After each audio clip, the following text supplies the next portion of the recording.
friends. Welcome back to Fix Genie. I'll show you how to fix Lenovo laptop boot failed.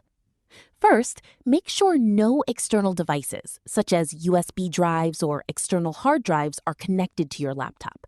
Remove them before continuing. Now, shut down your Lenovo laptop completely. Turn it back on by power button, and as soon as it starts, repeatedly press the F2 key to enter the BIOS settings. Once you're in the BIOS, check whether your hard drive or SSD is detected. If you can see your drive and its model number, it means the drive is being detected by the laptop. Now, go to the Exit tab.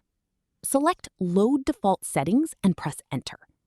When asked for confirmation, select Yes and press Enter. Now press F10 to save the changes and exit the BIOS. Press Enter to confirm. Your laptop will restart. Wait a few seconds and Windows should start normally. And that's it. The default boot device missing or boot failed error should now be fixed.